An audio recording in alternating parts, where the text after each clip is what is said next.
So without further ado, we are now 6.5 weeks in to the CFL season, and we've had some ups and downs. And this week, last 2 weeks, the away teams went 5-3.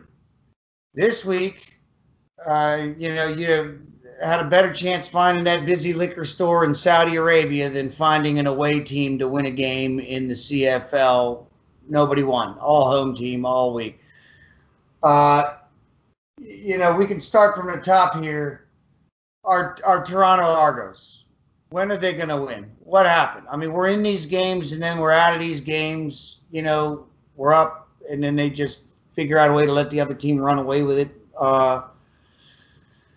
Had that hit jarred out, created a fumble. We thought that was a helmet to helmet. What do you think? What's the status with Toronto? Okay, first and foremost, when teams lose, little things that go wrong become big things because they are not playing well enough to afford to not make a mistake costly. You talked about the head-to-head hit. That hit, isn't what changed. It didn't affect the game as hard and as deeply as it may appear. It was a key error by the officials and by the replay officials in the sense that if we're talking about player safety, whenever a player hits another player with his helmet to helmet, it's a bad play. Now, in this case, the helmet to helmet hit stunned the Argo ball carrier into dropping the ball carrier being Edwards.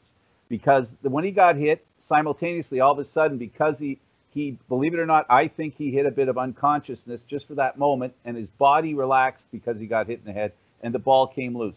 It was not one of those situations where an opposing player reaches in and pulls the ball out or punches the ball out. It was literally strictly the contact to the head that caused the ball to be released. Therefore, in my opinion, that player that did that was rewarded for hitting using his head. All right? In my opinion. Now, whether it's an Argo, a Montreal Alouette, an Edmonton Esco, I'm still going to say the same thing.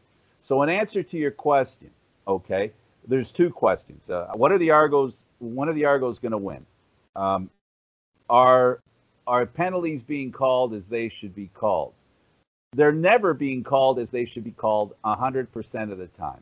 That's almost a virtual impossibility because even, and we've learned this over the past few years, even when the officials are protected or supported by video review, even the video review has gotten it wrong.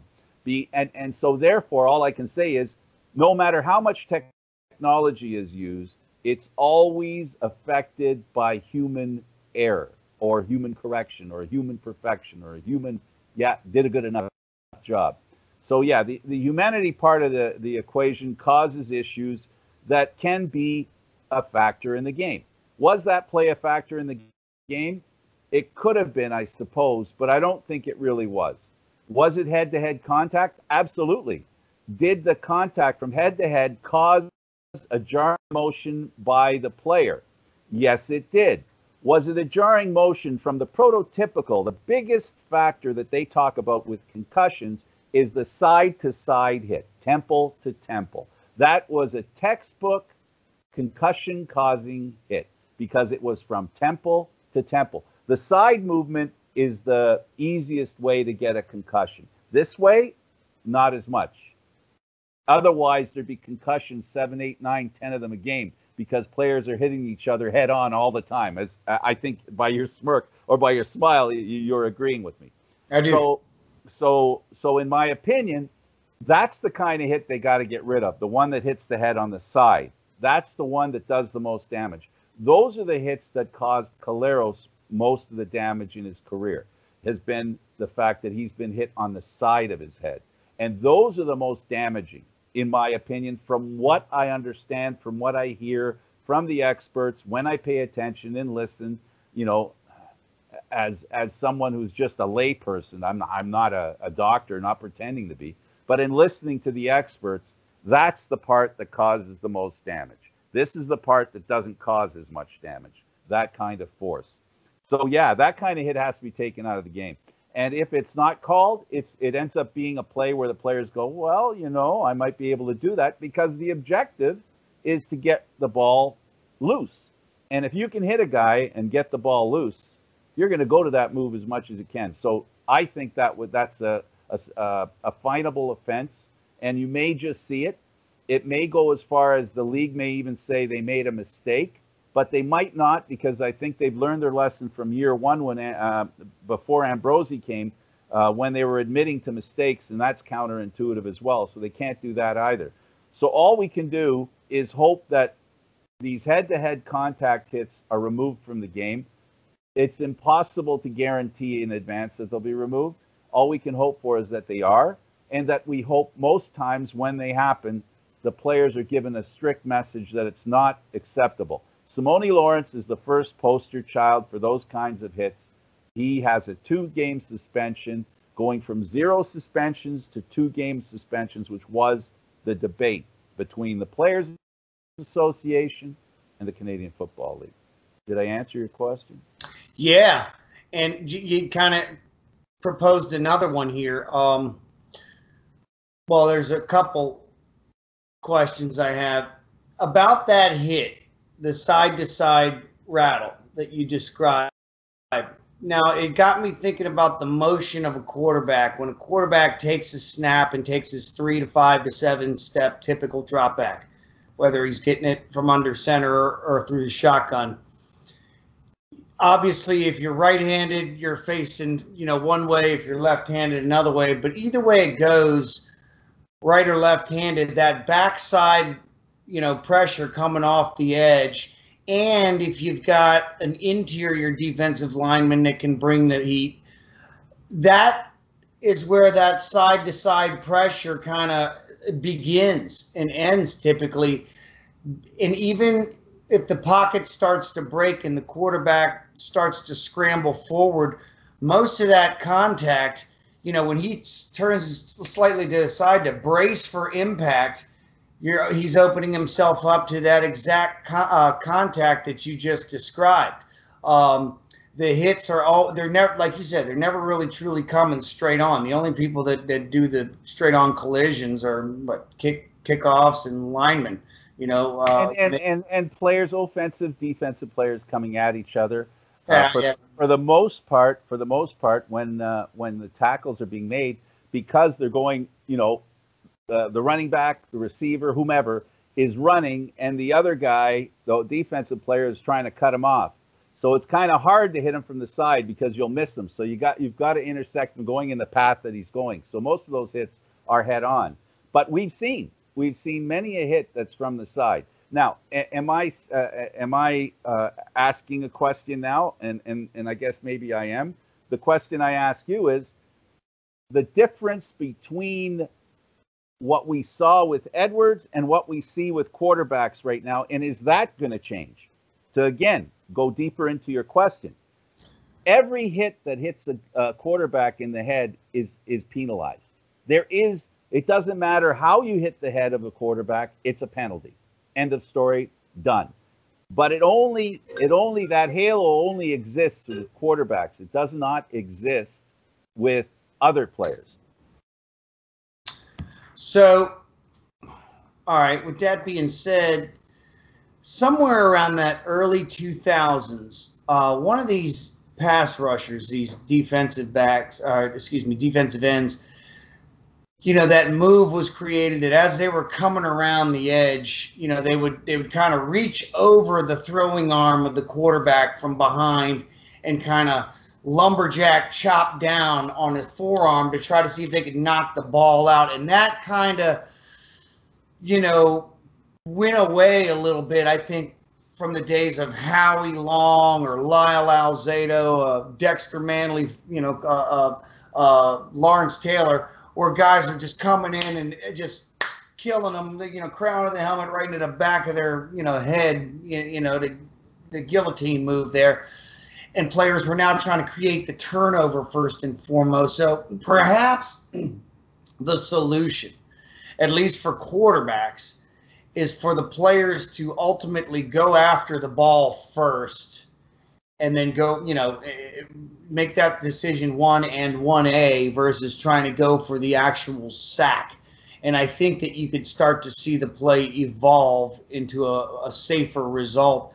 I don't know. I'm not in the safety industry necessarily for football. Well, the thing is, what you're talking about, though, is also, it's technique, but also in what you said, it can also be, John, a situation where you use your hand to knock the ball off and your head to knock his block off. You could do both at the same time. Yeah, this is correct too. You can do both at the same time. So that may not be an issue. But regardless, at the end of the day, I think we all agree that we need to keep the best players on the field. And the best players start with the quarterback and go from there. How about, yes, you are correct. And speaking of quarterbacks, Toronto's got one that's on the bench because he got hurt. I mean, this guy, they brought him in to learn from Ricky Ray. Ricky Ray goes down in week 2. Enter Franklin a little too early before he even knows the whole system. Mixed bag. He comes out. Bethel Thompson, lifetime backup in. All right. They bring in, they call Franklin the starter at the beginning of the season. They bring in Walker, highest paid non-quarterback in the league, I believe. And that's supposed to uptick and jumpstart the growth of Franklin, who, once again, week 2, quarterback for the Argos, goes out, back in Bethel Thompson. And, okay, we like him. He's a great guy. He's a decent quarterback. There's a reason he's not starting, for a team already. What can they do? It seems like they're trying, okay? What can Toronto do to spark this offense and maybe put less turnovers out there offensively? Because they seem to be right there on the cusp of winning half of these games here. The problem with the Argos right now is, in my opinion, the problem they have is that they're making too many mistakes. They're making mistakes that professional football players should not be making. Until they eliminate the mistakes that professional football players should never make, the ones that players make are going to hurt a lot more than they would otherwise. And that's the problem with the Argos. It's kind of a war of attrition. And the attrition is a mountain of mistakes that they need to overcome. The team is not disciplined. Is that a coaching thing? Is the team doesn't seem to be prepared to play? Is that a coaching thing? Or is it a leadership chemistry thing on the ball club where, there might not be the kind of focus that, team leaders harness? Every great team has great players on their team. Every great team has team leaders on their team, guys that refuse to lose and are on top of everything even before it happens. In other words, what I'm trying to say is a lot of those mistakes that the Argos are making are a lack of leadership, because if you're not prepared, you're not being led. And sometimes by leading, I mean even you yourself. The players are not accountable. They're not making plays that they should be making basically in their sleep. So there's something wrong in the dynamic, in whatever it is with the Toronto Argonauts. I don't want to say it's spiritual, but it is kind of a mental problem. They are troubled emotionally by the way they're playing. Now, it's the old story about the chicken and egg, right? Which comes first? Are they playing like this because they've had a bad start and they can't get out of it? Or are they playing like this because this is who they are? This is who the Toronto Argonauts are, a team that can't help but make mistakes, a team that can't concentrate well enough to stay in the game. Is it the offense that's not doing enough and the defense is doing fine? If there was a better offense, like now people are starting to arrive at. This is a conclusion they're starting to arrive at simultaneously with a coach that's 0-14. You know, this is the stuff that's being talked about. And all of it, I think, feeds into the head of the players. And it's hard to overcome that kind of stuff. I gave a simple post when someone was talking about the Argos. All they need is a break in the right direction, that they can, instead of being uphill all the time, uphill, because they start equal with the other team, but they start badly, and now they're ending up having to go uphill. Everything starts, going bad. If the offense can score a touchdown before they throw an interception, score a touchdown before they fumble a ball, score a touchdown before a negative thing happens offensively, they might have a hope. The problem is, John, and it's simple math, they make mistakes that cost them points before they score any. So now what are they doing? They're coming from behind. And then what happens is they do some stuff that's really good, but it's hollow good stuff, because it's, as some of the people that you listen to on TSN and other people, they're getting yardage in garbage time when they're so far behind. The other team is sort of sending their defensive backs back more and more away from the quarterback, so the quarterback has more opportunities. For example, Bethel Thompson. What we need to see, and what Argo fans are hoping to see, is that this is a team that takes the lead and pretty much keeps it. That's what they need to do. Once they're able to do that, I think they could end up getting better. Being 0-5 right now is not good news. Right now, most of the league is at 3-2. They're at 0-5. Winnipeg is 5-0. And then you have 4-1, and you have 1-4, and then the rest of the teams are 3-2. So they're all and 2-3, same thing. So what we've got is a situation is this is a crucial time for the Argos to get a winning streak together, to win a game and then win another. Because if they don't, the playoffs are going to be gone. They're lucky that there's a few teams that this year, it seems to me, other than them, the teams that are in trouble, there's a couple in the West and there's a couple in the East. We haven't seen that before. We've seen usually a couple in the East and maybe one in the West, if we've seen any. So it's going to be a tough road for the Argos to make the playoffs this year. So about that, I completely get what you're saying, where, when a team finds themselves behind, that's when you get these, football's full of these cliches, like this team isn't meant to play from behind. They're built to play with the lead and things like. It's like, what does that even mean? I hear that sometimes, but it's interesting you say that, because there's another league, and we have a team here in Washington that plays for another league, and I remembered some stats showing up last year. They were like 5-5, and every game that they won, they scored first and essentially never let go of the lead for the whole game. But in the 5 games that they lost, the other team had scored first, and they never could regain the lead. It's like they were either going to lose this game or they were going to win this game, depending on who scored first. And it was the weirdest stat that was pretty consistent for most of the year, I think, up until the very end of it. But you're right. I think once this team can just get on the board early, and just take an early lead, I think they can go toe-to-toe with a team if, like you also said, can just keep certain mistakes at bay. But when you're down by a score or two and you're making the mistakes, well, then it's just you're double penetrated. And there's no way you win football games like that. So we had another one, a real nail-biter this weekend. It 31-1, okay? Only in the Canadian Football League can you lose by a score like that. So Winnipeg is pretty darn good this year, like you said, 5-0. Ottawa started off hot, and now they've come back down to planet Earth and buried their heads in the sand these last few weeks here.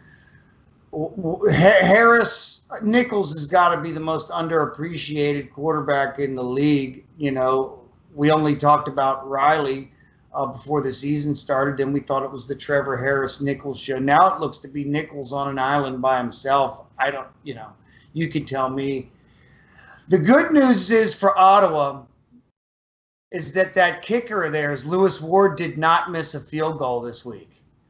His streak is still intact. He attempted 0 field goals. Therefore, he did not miss. What do you think about these teams this game? And, man, is Winnipeg that good or what?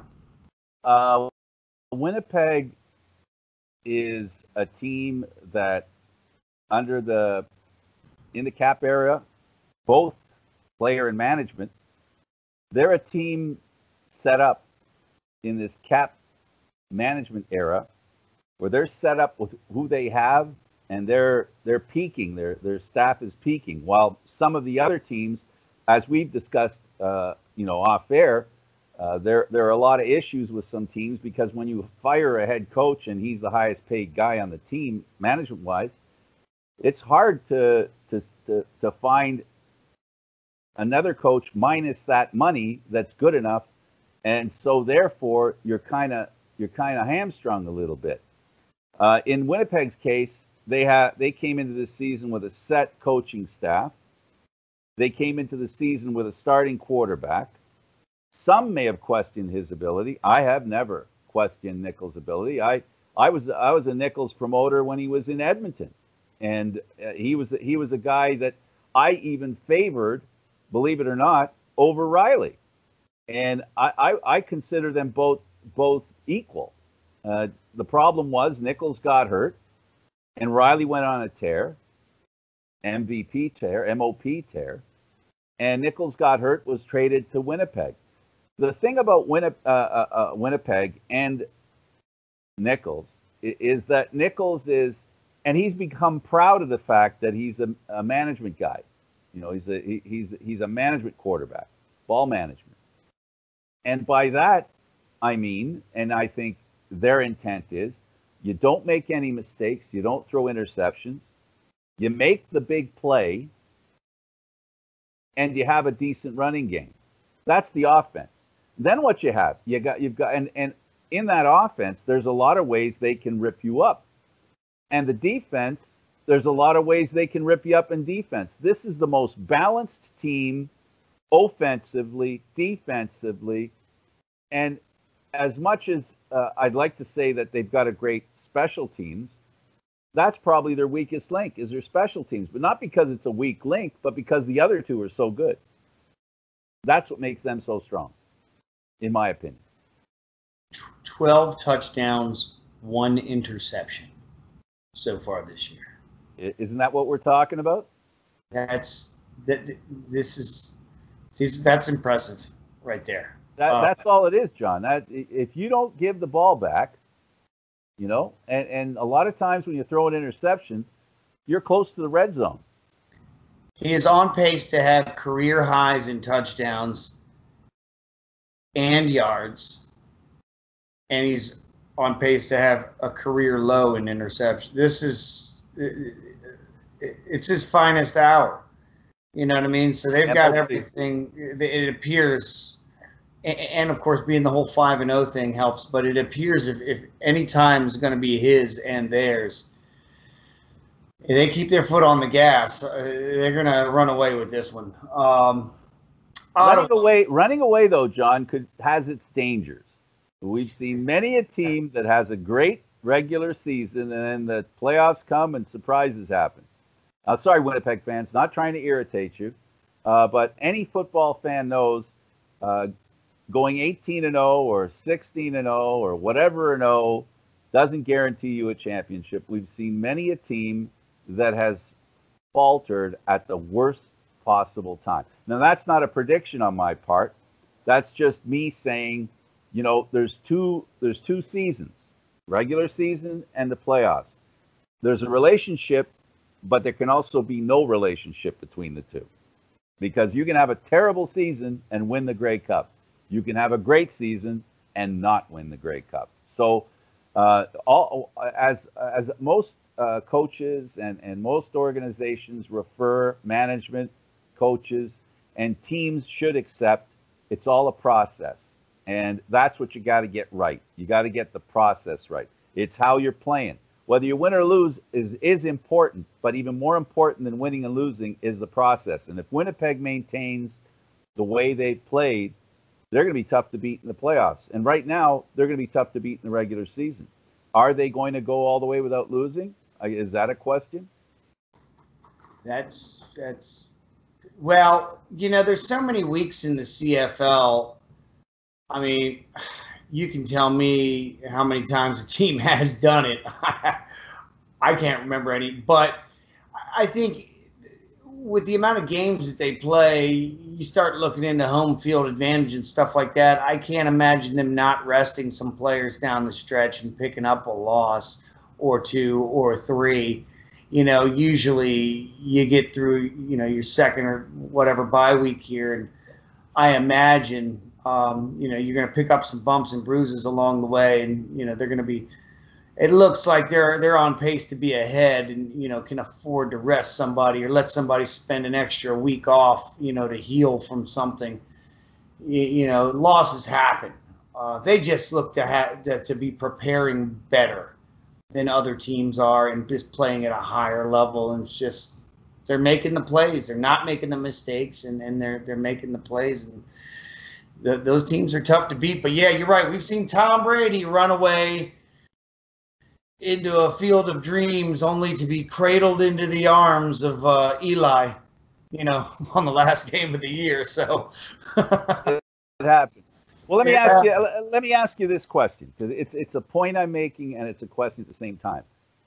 Which is easier, to work with a team that goes without losing or ends up losing? Which is easier to work with if you're at management, if you're a coach? And I just think that, in my opinion, it's better to lose, because that can be a learning experience. Winning all the time doesn't offer the same kind of learning experience, and that's why you get surprised. Yes, I can agree with that. And losing creates more football situations to practice. Okay, unless you're winning every game 64-0. Okay, and you haven't used your punter in 2 months. It's hard to. It's hard to say we need to work on this week because we're not doing that so hot. So if you're losing here and there, you can say, oh boy, well they really handed it to us in this department, But if you're only winning and winning big, it's what do? You replace the water boys or the turnstile ticket guys or what? You know what I mean? It's hard to say what you're not doing right. We're winning, Coach. What do you mean we got to do this? Yeah. So Ottawa, speaking of not winning, they were doing a lot of winning, and now they're doing a lot of losing. What have you seen change between this team here?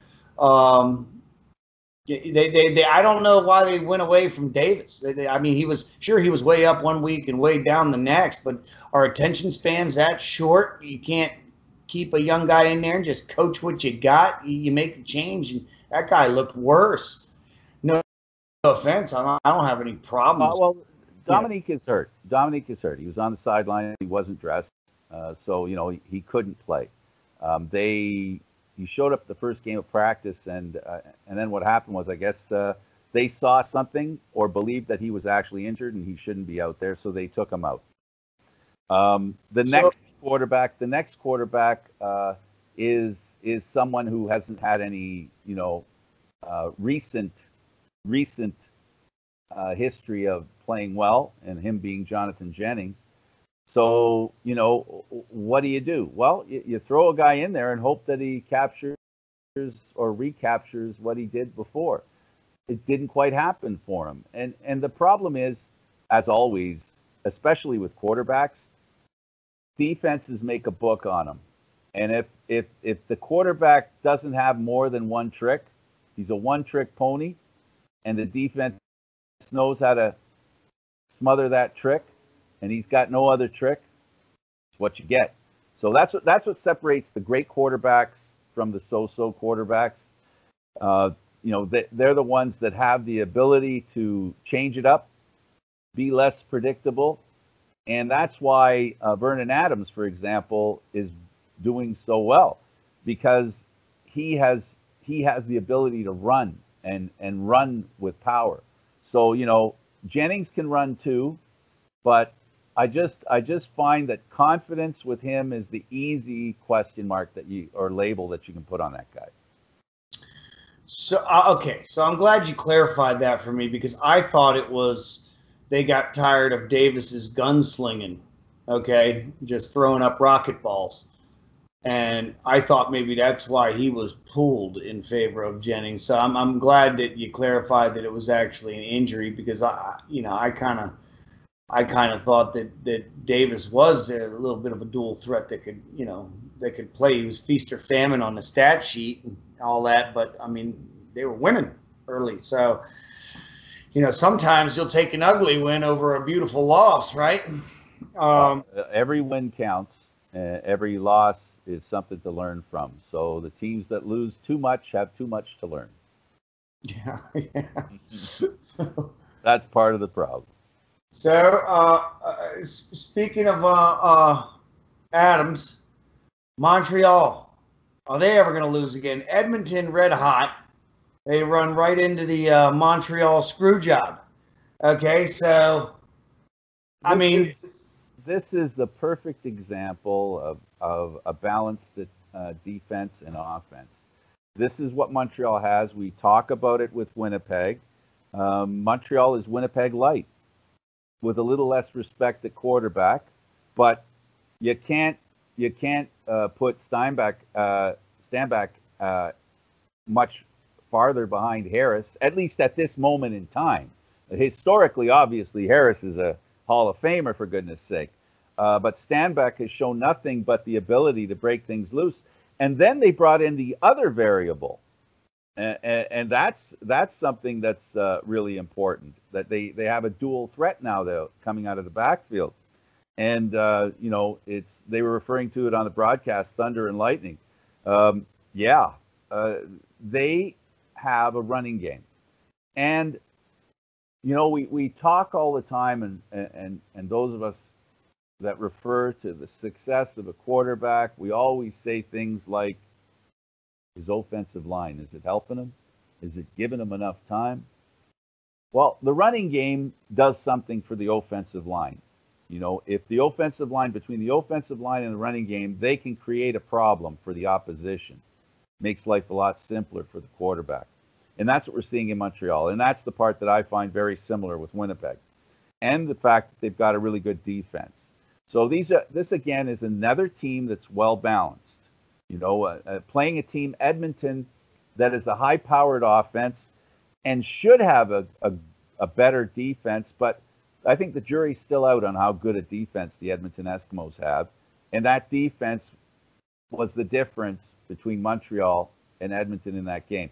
I think both offenses were very similar, but I think the Montreal defense did a much better job. Interceptions, as usual. This is what Winnipeg was known for in this early run under their new head. Well, he's not new anymore. Under their present head coach, was the ball hawking, the takeaways. Montreal is becoming a very good takeaway team, and if you're a takeaway team as opposed to a giveaway team, the chances of winning are much higher. And that's what Montreal does. They take away. And Edmonton's defense didn't keep up with Montreal's, and the offense threw up some interceptions. Gable was average. Ellingson, Ellington. Ellington. Yeah.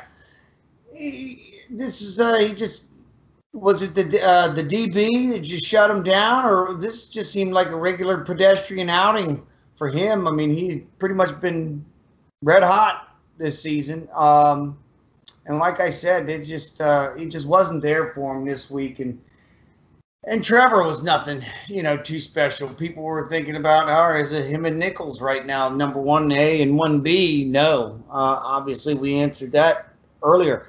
So, Montreal, You're right. They are just hitting all the right buttons right now. Coach Jones couldn't happen to a nicer guy. You know, he's really seems to have gotten a stranglehold on the team, and we can elaborate what that team's going through in a few here. But bravo to them. As I like to say, in the elements, under the elements. They are really stepping up at the right time, and they could sure use some bright moments, and they're getting them right now. Well, So, when your team is playing well, sorry, I didn't mean to interrupt you. no, you're fine. But I wanted to throw in there too another point about Montreal. They're doing it without Cunningham and Posey. Yeah, that's right. So it's not just smoke and mirrors. It is a magic act, but it's not smoke and mirrors. No. So everybody's favorite topic, Mike Riley. Poor guy. Saskatchewan was in all these shootouts earlier in the year, 44-41 and 33-29. I don't, they've had quite a few up to a little less. Yeah, they got the doors blown off one week there, but they fell asleep at the wheel the last couple of weeks. They seem to be, it's the BC Lions here, who obviously aren't, lighting the world on fire. What can this veteran team do to step up and change fortunes? And is Saskatchewan just kind of gonna hover around this 500 status, all year, or are they gonna? Saskatchewan has, they are going to be in the hunt for the last playoff spot, which may or may not be in the East. So yeah, that question. Because you've got Edmonton, Winnipeg, and Calgary. That may not be a lock. The weak link there, which one is it? Edmonton or Calgary? Because there's a case to be made for either of them. So as far as BC's concerned, they've got to overcome too many teams with their record. I don't like their position even more than I don't like Toronto's, even though they've got an extra win. They've got to win. The problem with BC is that they have a quarterback, and this is going to sound off the wall, and you're going to think I'm crazy, but I think Mike Riley's going through the toughest time of his life. He admitted to having some emotional problems, and not to suggest that to trot that out as the reason, but what I will say is he's not playing with confidence. Mike Riley, historically, what we know about Mike Riley, what made him an MOP, was he would turn something from nothing. He's had a lot of nothing and hasn't turned it into something so far with BC. That is the problem, is that he's a guy who historically made big plays out of going down, being hit, getting back up, being bandaged up, and then making a big play. He's just not making big plays. This is not to blame Mike Riley, but this is the problem with BC, is that they are not setting the table well enough for Mike Riley to make the big plays that he historically has done repeatedly, and also the most important thing, to be the successful quarterback and leader that he has been over the past few years. He hasn't had a chance to be that in BC, and that's on the rest of the team as much as it is on him. Yeah, and you can see the frustration starting to come about. I mean, the Carter family is they're not exactly a full picnic basket as it is. Mr. Chris Carter, phenomenal player, Hall of Famer, obviously, but he was a nutcase, when he was young. His son is starting to kind of get a little frustrated out on the field, with some of the situations that are coming about in these games here, and losing kind of gets you a little chippy, I think. They can get a couple of wins and start to steer in the right direction. I think they'll be competing with just about anybody. But yeah, right now they're in that, they're just in quicksand, it seems. And the more they struggle, the deeper they sink, and faster you drown. And that's the way quicksand works. And who is having, so we've gone through the games of this week, okay? And the records are what they are. You know, we've got a couple of teams that are just way down at the bottom, and a couple of teams that are just seem to be far better than everybody else at the moment. You know, I'm kind of thinking your Winnipeg and Hamilton are up. Hamilton the week off. Toronto and BC, they've got to get it together.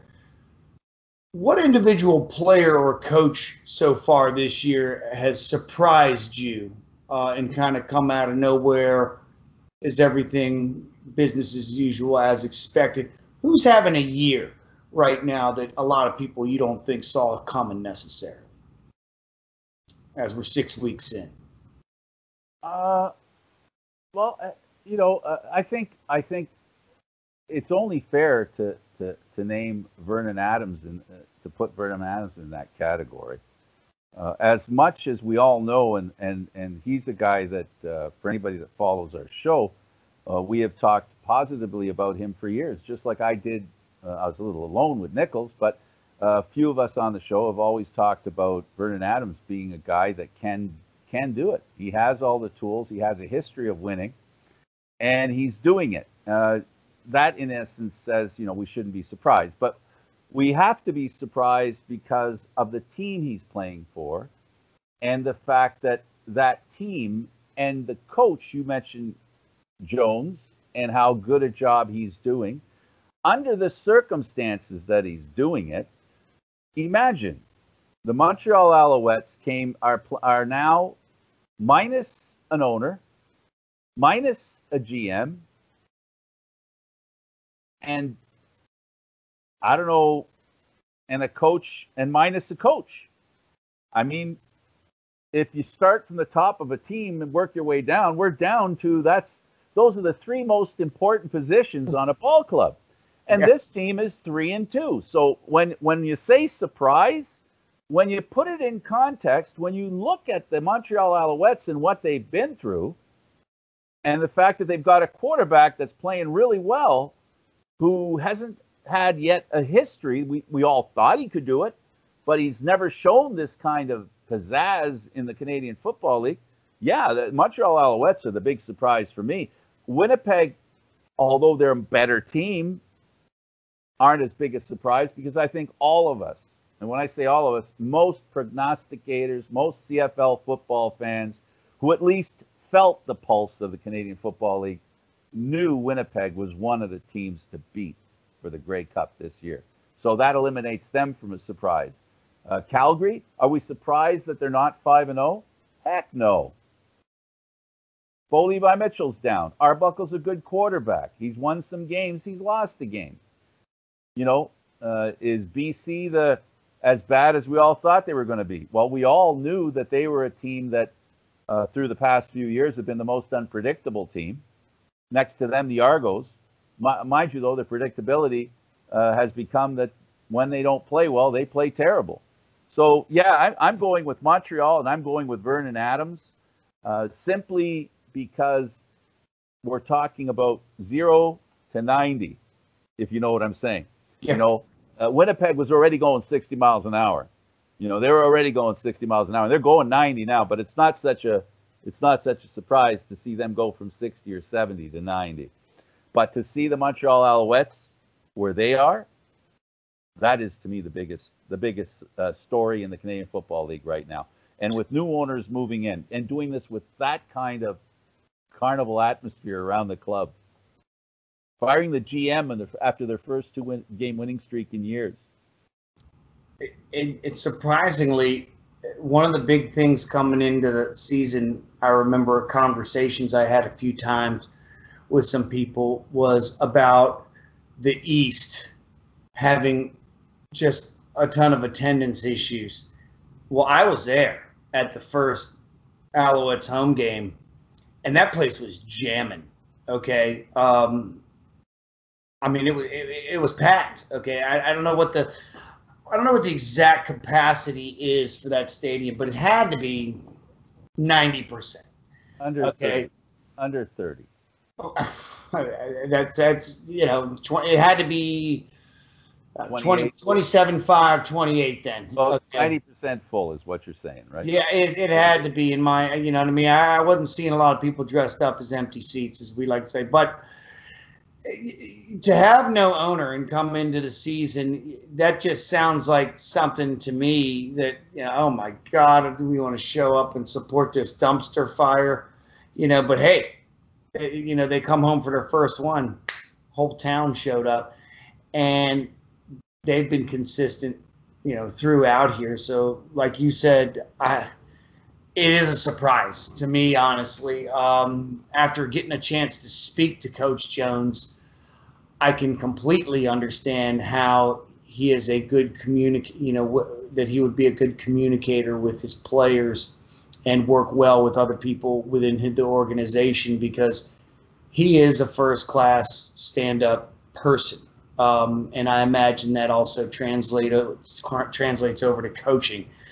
You know, we have known sweethearts that just couldn't coach their way out of a paper bag, but this guy is obviously of a different cloth, and they're getting it done. So, yeah, that's a surprise to me. And I'll go with, you know, we knew the guy was fast.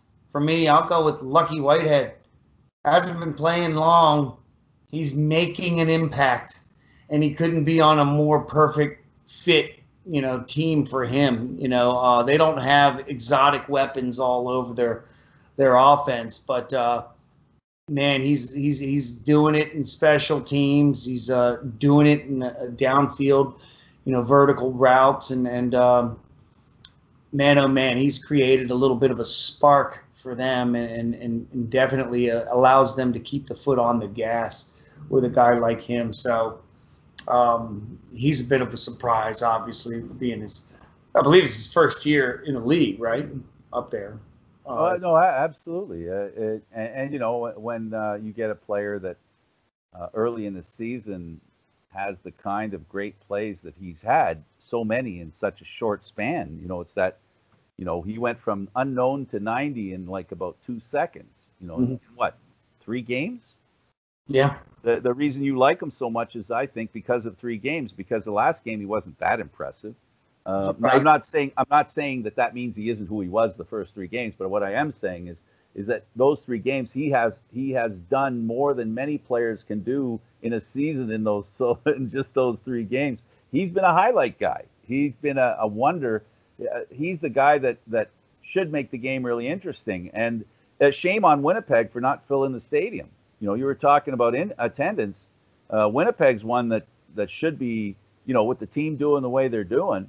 But then again, Winnipeg fans can tend to be a little pessimistic, and you know, they're the people that when it's sunny outside, they're saying, just hang on, there's rain coming around the corner. You know, that's who Winnipeg is. They can be pretty fickle.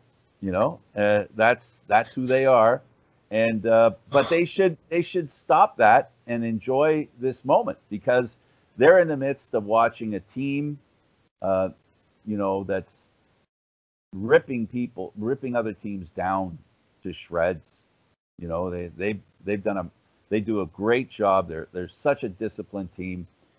They are really a great team, and we said that already. And that's not a surprise. I'm not saying that because it's a surprise. It's not a surprise as good as they are.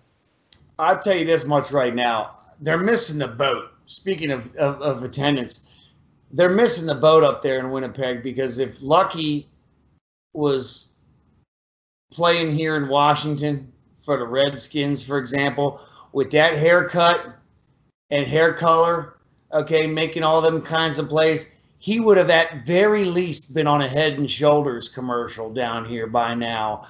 They've got to get him something, okay? That guy can sell something for somebody right now. They've got to come up with a good idea and get him on some commercials. And John, what he sells more than anything, and they don't need it in Winnipeg this year because they have so many tools. He sells hope. He sells hope. That's the kind of guy that if that guy was doing what he's doing for the Argonauts would be a totally different team. If he was doing what he's doing for Winnipeg, in BC, BC would be a totally different team. This guy single-handedly has raised the hope of the franchise.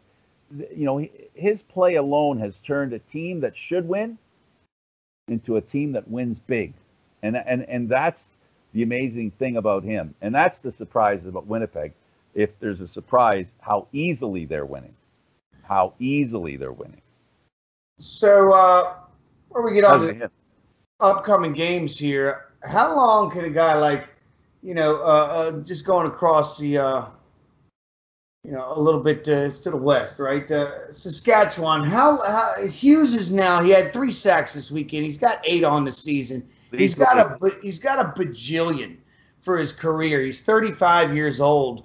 How many years left in the tank does this guy got? And I just happened to look at the stat sheet and I was like, God, this guy gets it at quarterback like a lot. I mean. Look at Bowman in Montreal. He's having a great year. The past couple of years, he got benched. Pretty much retirement was a consideration. And at his age, I think he's 37, I think. But anyway, he's doing a great job. Age is, they say it's a number, right? But it's all about, in my opinion, how long can he do this? Well, it's about injuries. When you get to this age, at the age that these fellas are at, health-wise, if nothing goes wrong, if there aren't any terrible injuries, their career can go on for a while. But at this age, injuries can take a guy out. An injury can end a career that wouldn't end it at 28, if you follow what I'm saying. Yeah. So God bless. Hope that he doesn't get any of those injuries. He's good for another 3 or 4 years easy, to answer your question, in my opinion. Fine with me. So we got some games coming up here. Let's get some predictions going on here. Number 1, Calgary at Ottawa. Can Ottawa stop the streak? We're still running with Arbuckle. So what's going on as we go back to Ottawa in front of the big condo tower? If Ottawa cannot muster an offense, they're going to score another single point. And the way I see it, you're not going to keep Calgary to 0. So there's my prediction. Ottawa has to establish some offense, and they're going to have to establish it against a pretty good defense, John, a really good defense. We might question Arbuckle and the offense of the Calgary Stampeders, but I don't think anybody should question that Calgary defense, especially with the league-leading interceptions that are going on over there. It's something to behold. So as far as the prediction goes, the easy prediction in this game is Calgary winning. And will they win big? I don't know if they'll win big, but they're going to win. I got Calgary winning this. I just don't think Ottawa has the offense to win against a team like Calgary. 6 turnovers Calgary's defense had last week. 4 interceptions, 2 fumble recoveries. That's like 85 Bears. What team did they play? I forgot. What team did they play? We don't. Oh yeah, the Argos. Yeah. Yeah, Bethel Thompson. He seems to be the human interception generator right about now. And you know what? Let's put some Miracle Grow on that Franklin injury and see the touchdown to interception ratio is pretty good for the Argos the past few years until you take out Ricky Ray. Yeah. So we can talk about that another time. But a question that I did have, relating into that, since Franklin was rushed in, and this is something that maybe we could talk about this, later offline, whatever. We're talking about Toronto and Edmonton now. We're done with Cal. Did you skip Toronto?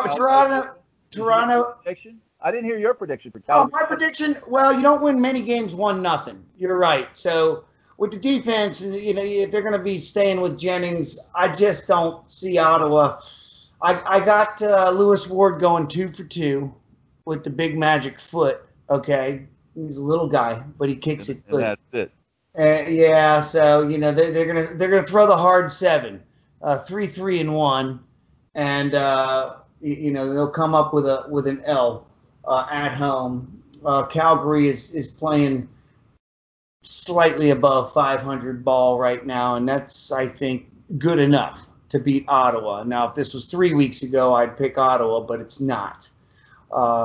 So, I'm going to go with Calgary. Toronto at Edmonton.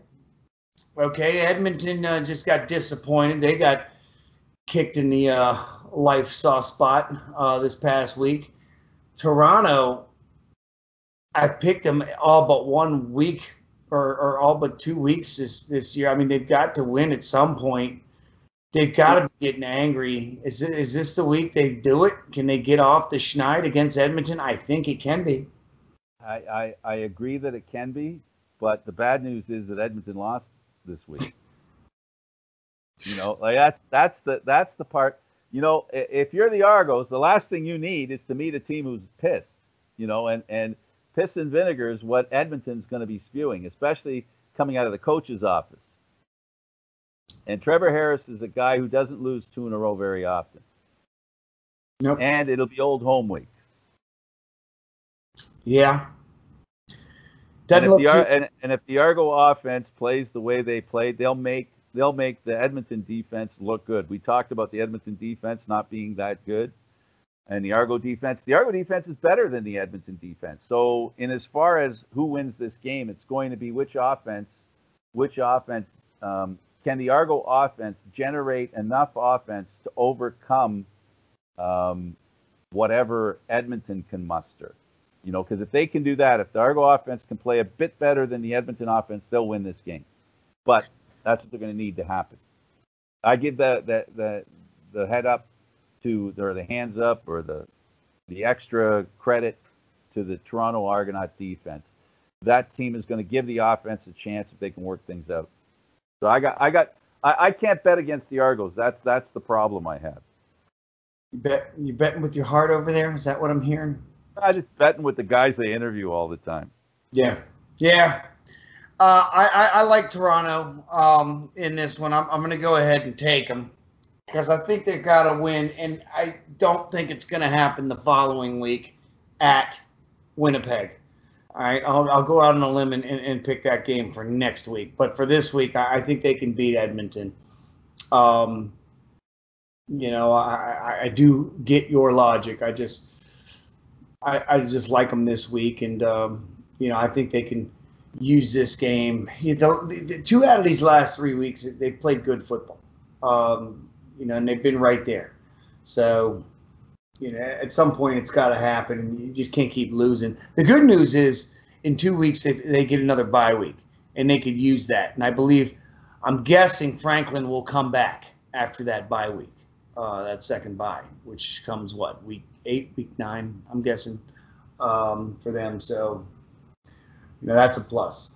All right, we got Winnipeg at Hamilton. Oh boy. That is going to be a Donnybrook. Grey Cup preview in many people's minds. Yeah. I mean, I talked to Jagarrett Davis. He was hanging out at home in Houston with his family during the bye week. I imagine he's coming back up and preparing now. But he's ready for this game. Winnipeg's got to be ready. This is, like I say, it's going to be a slobber knocker. They've got 2 dynamic players, Whitehead, Banks. Okay, they're the same guy, separated by a couple of inches in height. They're both playing decent defense. Starting from the line, you got to win in the trenches. They've got the backs. They're getting good quarterback play. 1 loss between them so far. What do you got? I mean, Hamilton at home. Well, here's a guarantee. There'll be 2 losses between them after this game. I like math. I like math. Math works for me. Yeah, math is the universal language. Is it 3 points in Canada? Is home field advantage worth 3 in Canada? If so, Yeah, what sure it is. what is the line up there? Have you seen it? I don't know what the line is, but what the line that I think will matter, and what will, I just think that the problem with Mazzoli is he's having trouble protecting the ball. He's throwing a lot of interceptions for a team that is Grey Cup bound. And I don't think that's going to end. And I think Winnipeg has the defense that could really cause Mazzoli a lot of pain and suffering. And then I don't know, usually when Banks ends up in this kind of situation, and now they're without, of course, their first game without one of their leaders, Simone Lawrence. And after Banks, he'll come up pretty fired up after the run-in with the commissioner this week. So Banks should be ready to go, and an opportunity for him to showcase how good he is. And you were talking about Lucky Whitehead. He's looking forward to this matchup with Banks. They're Twitter friends, from what I understand. That they are conversing, and he knows Lucky Whitehead has been told that he is a similar player to Banks. So I'm sure he's going to be wanting to show him, which is the better version. That'll be an inside battle that'll be going on the side, that a side dish to this great feast that this game is going to be. It's going to be an awesome game. Hamilton fans are going to be revved up for this one. This is almost like a game full of fast breaks, like where you get to them old 90s games where 2 shooting guards would basically take over the game. And they just be showing off to the crowd, just hitting jumper after jumper. Scottie Pippen versus Larry Johnson. I believe I remember the game, or Pipper Weber, Pipper Johnson, something like that. And that's what this game reminds me of. You just got a lot of guys in these parts. They're just going to be turning up. The over/under's got to be. It's got to be like 88.5 or something. I'd like to take the over in whatever it is. So I'm gonna have to go ahead and look that up. I'll text you what the over under is. See what you feel. It is going to be a pleasure to watch. I'll take Hamilton at home, for the record. All right. Well, that's where we disagree for the first time in Game 3. I'm going to take Winnipeg simply because I don't think they're ready to fall yet. I really believe that I should consider the fact that Simone Lawrence isn't in the lineup. That might be a bit of a motivator for Hamilton. I talked to Davis, and I mentioned that. I said, now, are you guys just taking this next man up approach, or what are you doing? Does everybody slide over a foot? You know what I mean? How do you make up for a guy like that? And he goes, you don't. You can't just replace him. We're going to line up the guys we got, and we're going to play the best football we can, like we normally do, with or without anybody in particular. And we're not going to change anything that we do. We're just going to line up and play football, and we're going to do that for 2 weeks in a row. And hopefully his backup doesn't necessarily come in and play so well. We never put Simone back on the field. It doesn't Tom Brady, Drew Bledsoe him out of a job. But I think that I don't think they're going to miss too much of a beat, okay, with him being out. That's easy for me to say, sitting on my couch. But they've got a lot of pretty good players over there. And they're a very good football team, and very good football teams are just that. They are teams, and not a collection of a few pretty good individuals. So, that's the thing about a good team, is that, if somebody comes on or off, the field, you are able to play to your strengths, and as long as you're game planning, to shut down the weapons of the other team and take their best elements out of being in control for the duration of the game, you've got a better chance of winning. And right now they're a well coached, cohesive unit. So I'm going to give them the W just because they're at home, not because I think they're necessarily better. Fourth quarter is going to be the one that wins this game. The team that wins is going to win in the fourth quarter. Yeah. Like what you're talking about is the gunslingers, who gets the last shot off is going to win this game. Depends on the shooter. Well, they're two pretty good shooters. Yeah. So your goal. That's the third time you've gone with the road team. This is the first time I've gone with the home team. No, I haven't. Sorry, you went with the home team. I've gone with the road team each time. Yeah, well, that's crazy. They went 0-4 this week. I told you that.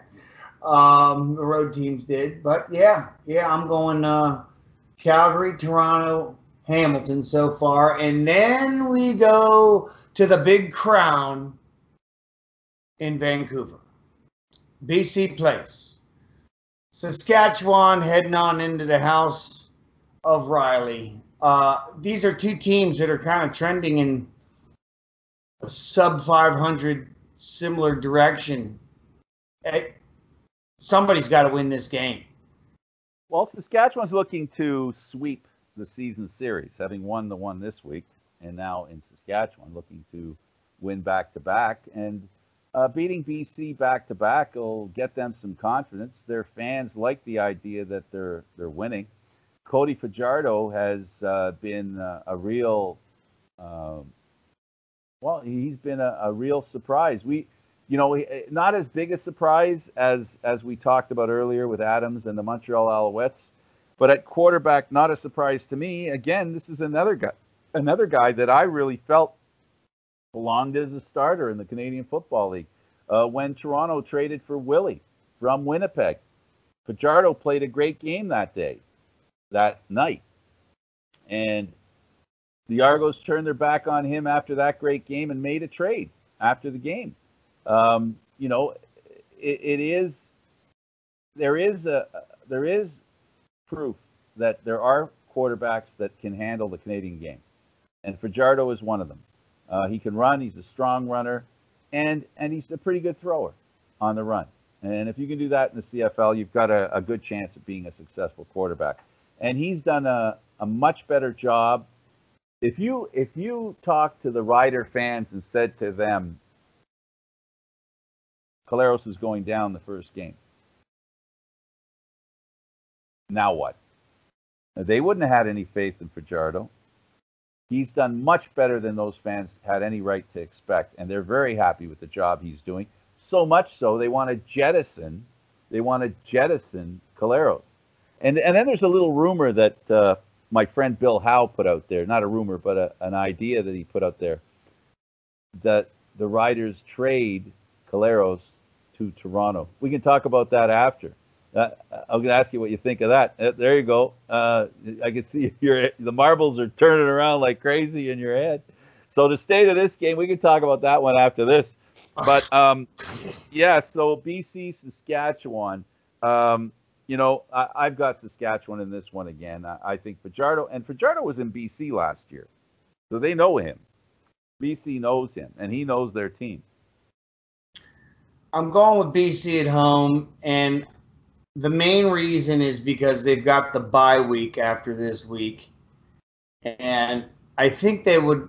You want to get the W every week. Let's get one thing straight. You practice during the week to win the game, that you're going to play next. That new term the coaches are using. I forget which coach it is. Is it Winnipeg? 0-1. We want to go 1-0 this week. Yeah, you want to go 1-0 this week. We don't care about the rest of the record. Just we want to go 1-0 this week. If you can go 1-0 once a week, you're in good shape. Works for the 72 Dolphins, but they've got the bye week. They're the only team that hasn't had one. They need one. Okay. Mike Riley's probably got 55 raspberries on his body from all the hits he's been taking. They need to get a W going into this thing here and spend the week off figuring out how to block and regrouping what they want to be moving forward as a team here. All this other nonsense about them needing a new stadium that fans will support and show up to, and all this other junk. Okay, none of that matters. What matters is winning one. You're right. First of all, I hate the back-to-back games. I hate teams playing each other 2 weeks in a row. It's weird. It should just never be a thing. But you can't lose to a team twice in a row. Okay, you just can't do it. You lose once, you go back home, brush your shoulders off, handle your business, get a week off, come back, with a new attitude. And I think a win can give you that. They lose this game and got to go thinking about that for 2 weeks in a row. That's the professional football equivalent to suicide watch. So you want to win going into your bye, especially when you haven't been winning a whole lot for the season. And I think that'll go a long way towards figuring out whether or not they're going to sniff the playoffs or just tuck their tail and, go hibernate for the rest of the year. Just roll out the fifth stringers and sign up guys off the street and see what you want to be next year. But if you have any plans on winning this year, it's got to start this week. Sask has to win this week. They need to win this week to keep their playoff hopes alive. As I said, they'll have a hard time finishing third in the West. They'll have an easier time finishing third in the East. So they have to win. This is a playoff. This really is a playoff game for both these teams because for BC to have a hope, they have to win. For Saskatchewan to have a bit of a leg up, they have to win. So it's going to be an interesting game. A lot at stake. Argos need Saskatchewan to lose. Argos need everybody to lose, but you can't do that. Somebody has to win. That's the problem. God. That's the problem. I keep forgetting about that part. So, all right, okay. Let's talk about these two ridiculous things here. First, it was Bo Levi was going to get traded to Toronto. That was a BC motivated commentary. That was just somebody BSing just to try and make a story. Do you really really think that Calgary will jettison Bo Levi Mitchell? You really want him to show up there in another jersey and kick their ass? Do you really want to see that? No, not really. That if you're a Calgary fan, you're going, no. That would be, if he got traded to the Argos, that would be the Ricky Ray 2 tour. Yeah. Okay, no, that's not happening. So Caleros, half the people I talk to, or more than half, says that he shouldn't be playing anymore. At all. Why would? Where is this? Is this a 3-down nation? No. This is a Bill Howe question. An Argo fan that he said he asked, and it's an interesting question. He's just said Caleros looked really good as a backup to Ricky Ray, and he did. He really did. When Ricky Ray got hurt, and Caleros, Ricky Ray created a lot of great quarterbacks by getting injured. As much as he taught these guys, he also gave them another. Yeah, exactly. He gave them opportunity to show how good they were, and so Calero, that's an interesting, probably, and he also said Saskatchewan probably be willing to keep some of his salary if it's guaranteed. And I'm not all in on that one, but I'd be interested. That thought piques my interest. It would be a very interesting situation. Again, though, we've got a guy who has not only a concussion history, he has a concussion legacy. This guy is not just, it's not just a problem that he has. It's a lifestyle that he seems to have developed, and that is his concussion. He's got his own concussion protocol all to himself. The Caleros protocol. Absolutely. So, okay, with that being said, I know that as you get older and every concussion that you get makes the next concussion easier to acquire, it seems, right? But as you get older, you just automatically seem to be more prone to getting one. Quarterbacks have their tendencies, okay? Some quarterbacks can't figure out how to slide to save their life, feet first and give themselves up on a play. Other players, they just, when they start to move around in the pocket, they just they're weird. They're not very graceful, and then they get banged.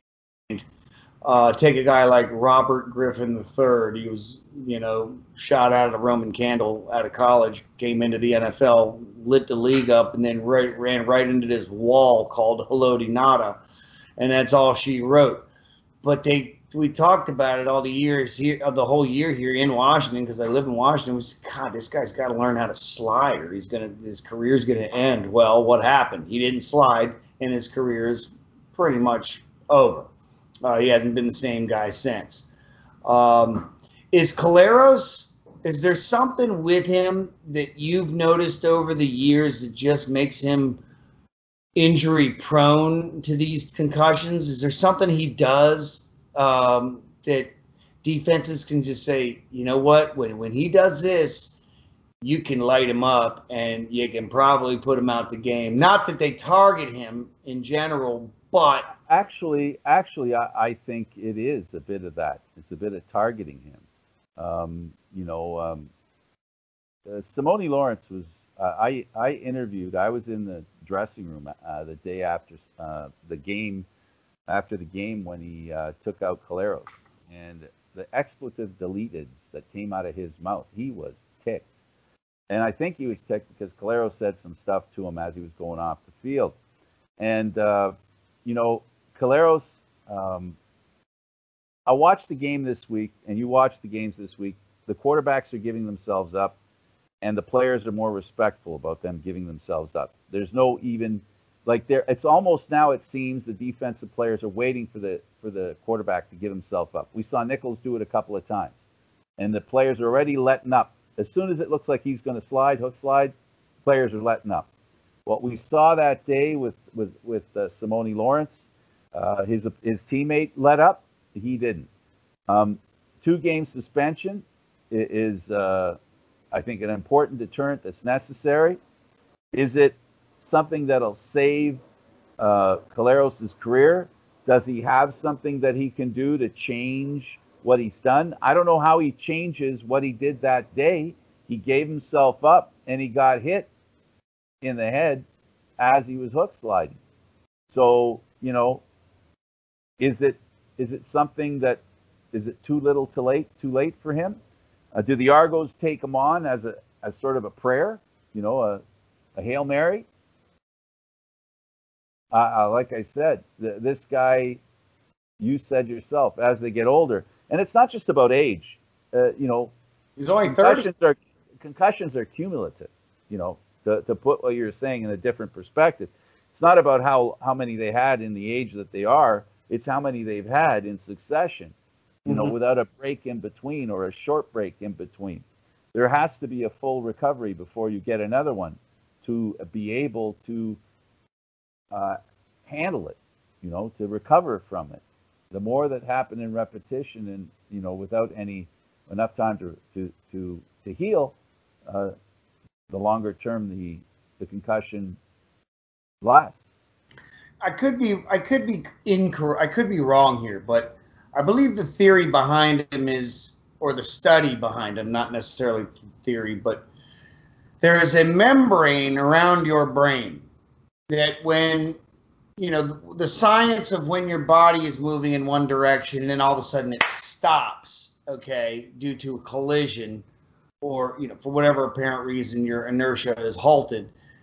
Your brain is still in motion inside of your skull. So the whole thing is moving and then your skull stops, yet your brain keeps going. It's kind of like how the crash dummies move, in the car, and that's why they put airbags in. Well, there's no airbag for your brain.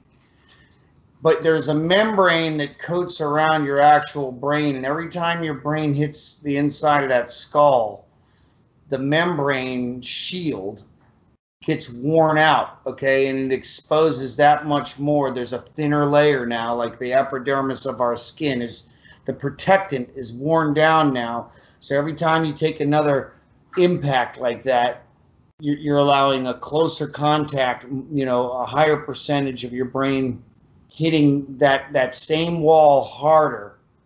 Same hit hurts more. Right. So it's almost like you just stubbed your toe last night, and then you go and stub that same toe tonight. It's gonna hurt double because the last ouch ski isn't, the last boo boo isn't done throbbing yet. So anyway, I believe that was how I kind of saw it explained. There was like a chart or something that I saw somewhere. I like charts, but that was a pretty good thing that I watched on concussions one time, and I'd be interested to know if I want to see what Caleros' membrane looks like. I'd like to take a look at that. I doubt those MRIs are available for my eyes though. So. I think we've got a week of CFL in the books here. What do you think? Yeah. It's almost you can almost do your power rankings. Okay. Well, with that, let's have it. Do we start from the top or the bottom? You like to start from the bottom, and you're the host. I'm going to go and give in to the way you like to do it. So you're going to go from 9 to 1. Number 9, I have the BC Lions. Until they can figure out how to win and not lose consistently, they will be dead last. They've got everything on their team necessary to allow them to be great. They are figuring out a way to lose week in and week out. That's why I've got them last. My friend, what do you think? I'm gonna go with BC last. We had a conversation. I changed my mind before I said this because Toronto's lost better. Exactly. They lose better. And speaking of which, number 8, Toronto Argonauts. I love their fight. I love the youth on their team. Darrell Walker, you and I were in the same locker room. The guy was, throwing a fit. Okay, not very happy after that game against BC, where Rainey stepped out of the back of the 17-yard end zone. And they lost by a single as time expires. However, they found him the ball. He's playing better. If they can get better play out of their quarterback, they're going to start beating some teams. Less than 4 interceptions would be helpful. Under 4. If we can keep it less than 4. 0.5 and below, we'll be all right. We need better. Get her down to 2. Yeah. You just give us something, Mr. Bethel Thompson. We'd appreciate it. So I've got them at a Saskatchewan Rough Riders, number 7. I can't tell what they are. I got Ottawa at number 7. You got Ottawa at 7? The reason I think Saskatchewan had a win, so I'm going to put them ahead of Ottawa. Ottawa's been having a hard time finding a win since they went on that early season. We're going to finish first tour in the East. Yeah, the only reason I've got Ottawa at 6 is because they started out on fire, and Saskatchewan did not start out on fire. They're both not very good right now, and they both could use an uptick. 6A, 6 and 6A, buddy. Yeah, they're just both inconsistent. To me, they're the same. They're the same thing as BC and Toronto. It's not about winning as far as these 4 teams is concerned. It's how they're playing. So we can debate how they're playing, how they played. I got Saskatchewan ahead of them just because they won, and I think Saskatchewan can be a playoff team. I think they can compete with Edmonton, and they can compete with Calgary too. Last year, when Calgary was a better team, Saskatchewan handled them pretty well. So those are the teams they got to pass. Two teams that are not so good. 2 very inconsistent teams. Number 5. Yeah, so I've got Saskatchewan, and then I've got Ottawa 6. You could probably flip them. Doesn't matter. Calgary, I've got them at number 5. I think they can. We're doing this all the way up. We're doing the same thing. I got Edmonton, and we both have the next 2. We both have is Calgary and Edmonton, and we're flipping those too. So you've got Calgary ahead of Edmonton. Yes, I do. I just think Edmonton's offense would be too much for Calgary's defense in a best out of 3. I don't disagree, but I think at this point in the season and as of this week, looking back to what's going on, not looking forward, but looking back, Calgary's looked a little bit better than Edmonton. You're right, and I didn't expect him to play as well with Arbuckle. Okay, he's come as a little bit of a surprise. I thought, they started off slightly slow at the beginning of the year, and right when they were getting warmed up, out goes Bo Levi. It's hard to bet against Edmonton's offense, and I just think they're just cooking with a higher octane of gas. And football's about scoring more points. So at the end of the year, they're both 3-2 right now. I've just got Edmonton, being a higher octane team. I respect that. And I, on the other hand, the reason I got Calgary ahead is because they've got a better defense and an offense that's working with a backup quarterback. I like it. Number 3, Coach Kari Jones, the team with the horse with no owner. The horse with no GM. We're doing it again. We're doing it again. They're going to fire the mascot this week. We're doing it again. I got Hamilton next. Wow. We're doing it again. You got Montreal now and Hamilton next, and I got Hamilton now and Montreal next. They did beat Hamilton. Hamilton gave them this winning streak. Okay? You don't get a streak without getting the first. Dude, you can't. I gotta stand up for my pick. Here, Hamilton's not as good as Montreal. Montreal's on a 3-game winning streak. You're right. They're on a 3-game winning streak. But you know what? Hamilton lost to Montreal and decided they weren't going to lose again. They've won 2 in a row since, I believe. So, again, this is the same. It's the same conversation we've had the other 3 pairs.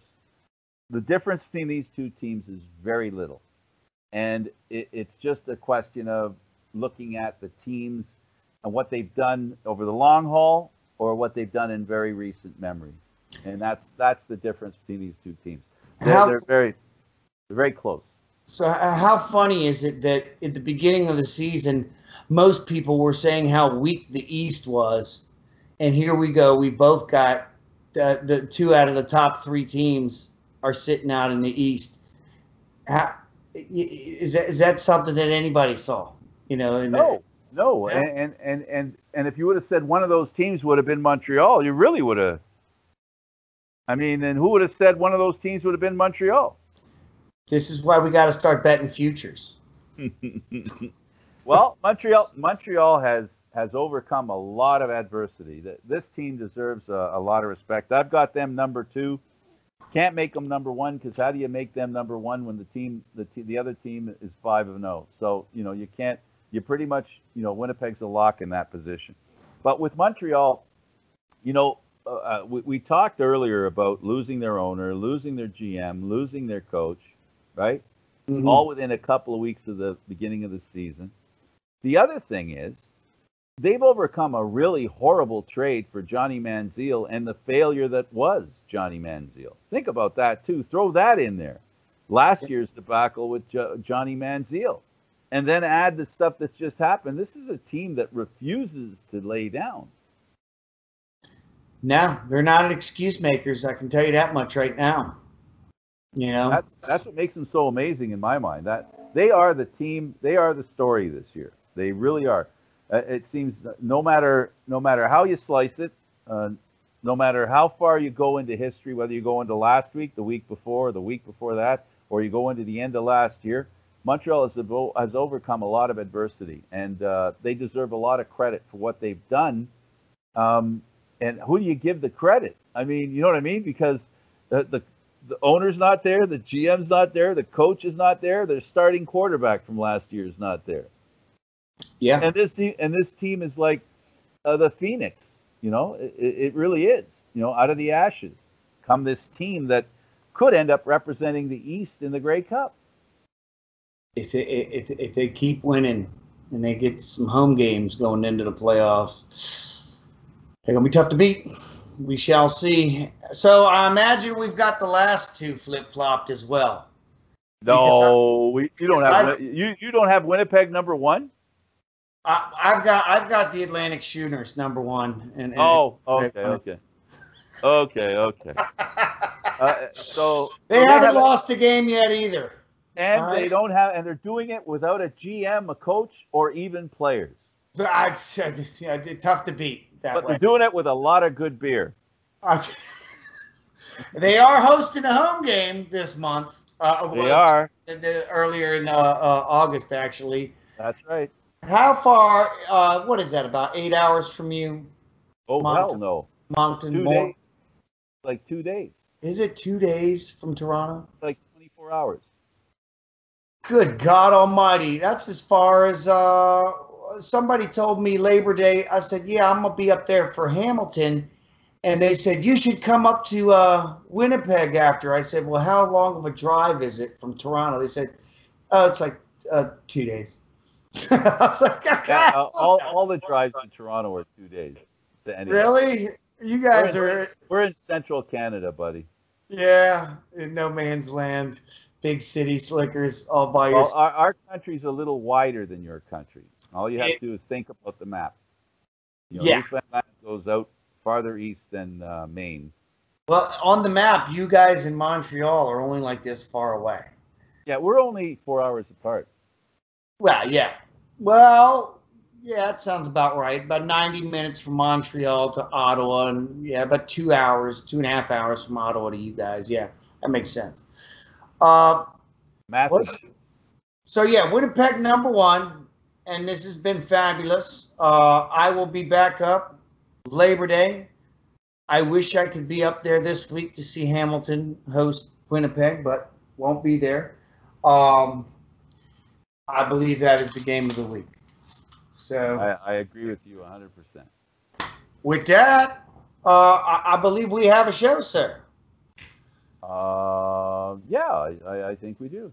So congratulations, you made it through Skype for the first time.